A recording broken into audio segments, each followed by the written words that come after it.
सुप्रभात स्टूडेंट्स। हम डॉक्टर कमलेश माझी, सहायक प्राचार्य मैथिली, SJS कॉलेज बातो बेनीपुर दरभंगा।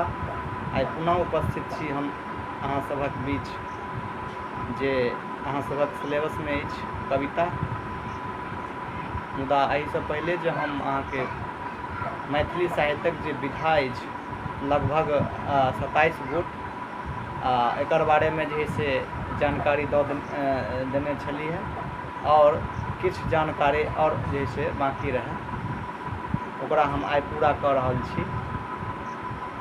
अपने सब ध्यानपूर्वक सुनियो। साहित्य के जे प्रमुख विधा छै जाहिमें कविता, कथा, उपन्यास सबटा जैसे हम अहाँ पढ़ि चुकल छी। कविता, दृश्य काव्य, श्रव्य काव्य, नाटक, नाटिका, सट्टक, वियोग, विस्कम्बक, प्रवेशक, प्रहसन, संस्मरण, आत्मकथा, कीर्तनिया नाटक, नेवारी नाटक, अंकिया नाटक, कथा, उपन्यास, जीवनी, महाकाव्य, खंड काव्य और मुक्तक काव्य। 21म जे है से विधा जे छै मुक्तक काव्य। मुक्तक काव्य के बारे में जे है से मतलब मुक्तक काव्य के बाद जे बाचल छै 27 गो जे छै जाहिमे हम 21म तक जे है से पढ़ब, 21वां जे से आइ पढ़ब। तो आब चली हम सब गोटे देखी 27 गो में जे लगभग 6 गो बाकी छै। आइ हम 6 गोट विधा के विषय में जानकारी दे रहल छी। आओ सुनल जाओ ध्यान से। मुक्तक काव्य 21म छै। मुक्तक काव्य ओ थिक जे स्वयं में स्वतंत्र रहैत अछि मुदा रसोद्रेक करबा में संपन्न होइत अछि। मुक्तक काव्य स्वयं में संपन्न रहै छै, स्वतंत्र रहै छै। ठीक। साक्षात्कार साहित्य। साक्षात्कार गधक ओ विधा थिक जाहि में कोनो विशेष व्यक्ति आ एकटा सजग प्रश्नकर्ता सोझा सोझी होइत छै। ई एकटा मुक्त गध रूप थिक जाहि में व्यक्ति विशेषक आंतरिक देखल अनदेखल रूपक झांकी देखाओल जाइत अछि। मैथिली में यही विधा के साक्षात्कार, वार्ता, अंतरंग वार्ता, संवाद आदि नाम से जानल जाइत अछि। साक्षात्कार जेना UPSC, BPSC और सबके साक्षात्कार जे होइ छै ताहिमे स्पष्ट छै जे कोनो विशिष्ट व्यक्ति द्वारा आमने सामने बैठ कऽ नहीं प्रश्नकर्ता द्वारा, सजग प्रश्नकर्ता द्वारा सोझा सोझी बैठ कऽ हुनका से वार्तालाप करै छथिन, पूछै छथिन नहीं। या भेलै साक्षात्कार साहित्य। यात्रा साहित्य। तैसन यात्रा साहित्य वो विधा थिक जे देशाटनक अनुभव से अथवा स्थान विशेषक परिभ्रमण से ओकर अनुभव चित्रण जाहि में व्यक्ति, समाज, संस्कृति, प्रकृति, प्रशासन और राजनीतिक संग संग धर्म और संप्रदायक चित्रण रहैत अछि। सौंदर्य बोधक अथवा उल्लासक भावना से अनुप्रेरित कोनो यायावर जखन यात्रा करैत छथि और अपन यात्रा अनुभव के शब्दबद्ध करैत छथि तऽ हुनका यात्रा वृत्तांतक साहित्यक मनोवृत्ति कहल जाइत अछि। आ वास्तव में वह यात्रा साहित्य थी। मैथिली पहिल यात्रा साहित्यिक पोथी चेतना झाक जगन्नाथपुरी यात्रा थी जे 1910 ईस्वी में प्रकाशित हुआ। अच्छा, यात्रा साहित्य में तो प्रथम जे से चेतना झाक जे से जगन्नाथपुरी यात्रा थी जेमे जे 1910 ईस्वी में प्रकाशित भेल छै। एहिमे इहो कहल गेलै जे यात्रा या देशांतरण जे करै छै आ ओ यात्रा या देशांतरण केलाके बाद जे अनुभव हुनका होइ छनि, अनुभव जे होइ छनि नहीं विशेष स्थान, विशेष अनुभव जाहि में व्यक्ति, समाज, संस्कृति, प्रकृति, प्रशासन के जे होइ छै ओकरा जे लिपिबद्ध करै छै नहीं ओकरे यात्रा साहित्य कहै छै। अच्छा, यात्री जी जे कि मैथिली में यात्री के नाम से प्रसिद्ध छथिन और हिंदी में नागार्जुन नामे जे से छथिन। तो यात्री जी सेहो यात्रा बहुत रास जे से केने छलखिन।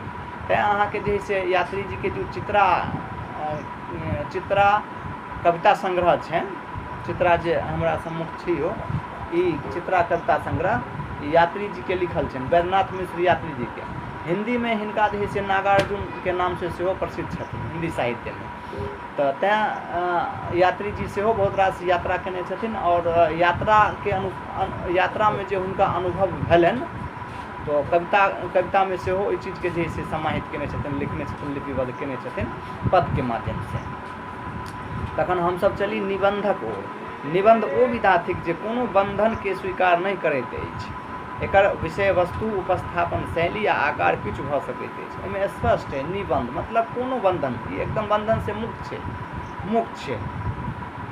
तकर बाद चली हमसब चलै छी बाल साहित्य की ओर। नैना अथवा बच्चा के सतपथ पर अनबाक हेतु लिखल साहित्य बाल साहित्य कहबैत अछि। अब अहाँ स्वाभाविके जे से थोड़े कि छै ओहि अवस्था में जइयो और बाल अवस्था के जैसे अनुभूति करियो। बाल अवस्था में बच्चा जे से केना करै छै, कोन तरह के ओकर डिमांड होइ छै, ओकर क्रियाकलाप केहन होइ छै।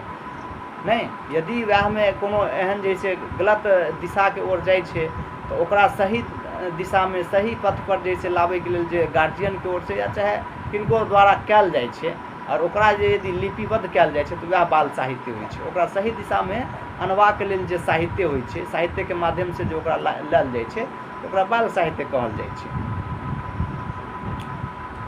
अनुवाद साहित्य नहीं अनुवाद ओ विधा थिक जकर माध्यम से लोक अन्य साहित्य से परिचित प्राप्त करैत अछि आ अपन साहित्यक परिचय अन्य साहित्य के करबैत अछि। एकर तीन कोटि अथवा प्रकार अछि। व्यवहार साहित्य, शास्त्रीय साहित्य।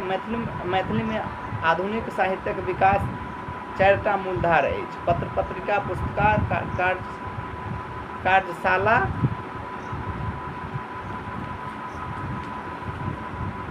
आयोजन और प्रोत्साहन पुरस्कार आयोजन। मैथिली साहित्य में ई विधा 2 प्रकारक अछि। अच्छा अनुवाद साहित्य देखियो कोनो भी विधा के अपना साहित्य में जखन अपना भाषा में जे अनुवाद करै छै तो ओइसे इहो होइ छै कि ओइ भाषा के ओइ विधा के जे कल्चर छै ओकर ओइ भाषा में जे ओ कहऽ चाहै छै से तो वो बतेबे करै छथिन, लेकिन ऐसे इहो होइ छै आदान प्रदान होइ छै। मैथिली में जे से हम अहाँ के कोनो पोथी के हिंदी के कोनो पोथी के जैसे अनुवाद करिए तो मैथिली के सेहो जानकारी भऽ जाइ छै और इंग्लिश के सेहो जानकार जैसे लोग भऽ जाइ छै।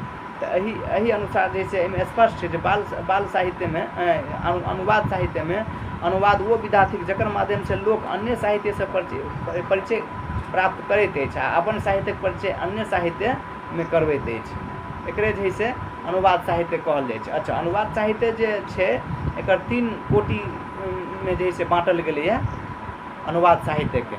नहीं एकटा बाँटल छै व्यवहारिक, साहित्यिक आ शास्त्रीय। मैथिली में अनुवाद साहित्यक विकास 4टा मूलाधार अछि। पत्र पत्रिका, पुस्तकालय, कार्यशाला आयोजन और प्रोत्साहन पुरस्कार आयोजनक। मैथिली साहित्य में ई विधा 2 प्रकार अछि। अनुदित और अनुवादित। अनुदित साहित्य से तात्पर्य मैथिली साहित्यक अन्य भाषा में अनुवाद और अनुवादित साहित्य से तात्पर्य अन्य भाषा साहित्यक मैथिली में अनुवाद अछि। मैथिली भाषा दोसर भाषा में पहिल अनुवाद S.W. फेल्टन द्वारा नवंबर 1875 में राम विवाह एवं शिव विवाह विषय गीत अंग्रेजी भाषा में भेल। दोसर भाषा से मैथिली भाषा में पहिल अनुवाद कविश्वर चंदा झा पुरुष परीक्षा थी, जे हम सब गोटे जानै छी जे चंदा झा पुरुष परीक्षा के जे से मैथिली में अनुवाद केने छथिन। ठीक एकर बाद सबसे लास्ट है व्यंग साहित्य। साहित्य में एक विशेष प्रकारक रचना व्यंग कहबैत अछि, जाहि में जीवनक दोष, दुर्गुण अथवा त्रुटि, उपहास, मार्मिक आ प्रभावशाली ढंग से रहैत अछि। एकर लक्ष्य रहैत अछि जे सुधार करब। ई एक प्रकार के शिल्प थिक। ई शैलीगत आ विषयगत होइत अछि आ एकर ग्रहण करैत अछि समाजक प्रबुद्ध लोक। व्यंग साहित्य में जे अहाँ के हास्य व्यंग कहल जाइ छै की छै हिनका